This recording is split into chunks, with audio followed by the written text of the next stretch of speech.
السلام علیکم دوستوں، کیسے ہیں آپ سب؟ امید کرتی ہوں آپ سب خیریت سے ہوں گے۔ دوستوں، آج میرے ابو کی برسی ہے۔ میرے ابو کو ہم سے جدا ہوئے آج 9 سال ہو گئے ہیں۔ 9 سال ہو گئے ابو کو ہم سے بچھڑے ہوئے، مگر ابھی بھی ایسا ہی لگتا ہے کہ ابو ہمارے ساتھ ہیں۔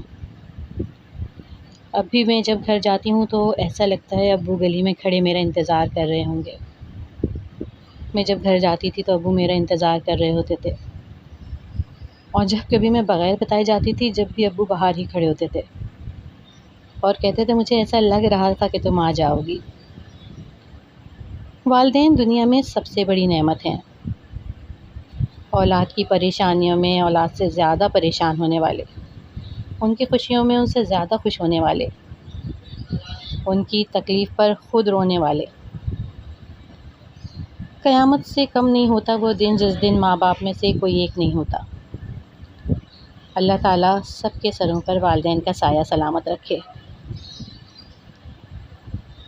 ماں نہ ہو تو دل کو دلاسا دینے والا کوئی نہیں ہوتا، اور اگر باپ نہ ہو تو زندگی کی دوڑ میں اچھا مشورہ دینے والا کوئی نہیں ہوتا۔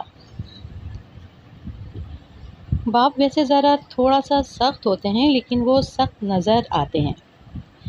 میرے خیال سے باپ کا دل تو ماں سے بھی زیادہ نرم ہوتا ہے۔ باپ کی یہ سختی اولاد کی بھلائی کے لیے ہی ہوتی ہے۔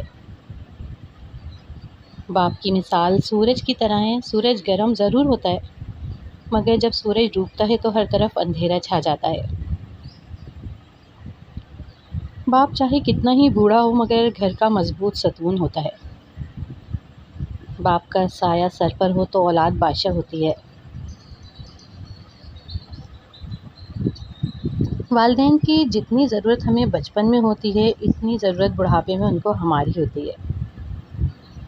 اسی لیے اپنے والدین کا بہت خیال رکھیے، ان کے ساتھ ٹائم گزاریے، ان کی ضروریات کا خیال رکھیے، اور کوشش کریں کہ ماں باپ کا دل نہ دکھائیں، کیونکہ وقت تو گزر جاتا ہے لیکن بعد میں صرف پچھتاوے ہی رہ جاتے ہیں۔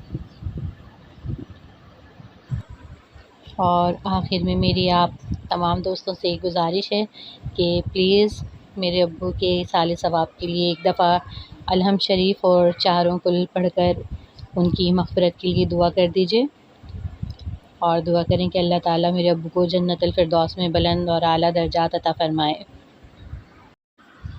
آمین ثم آمین۔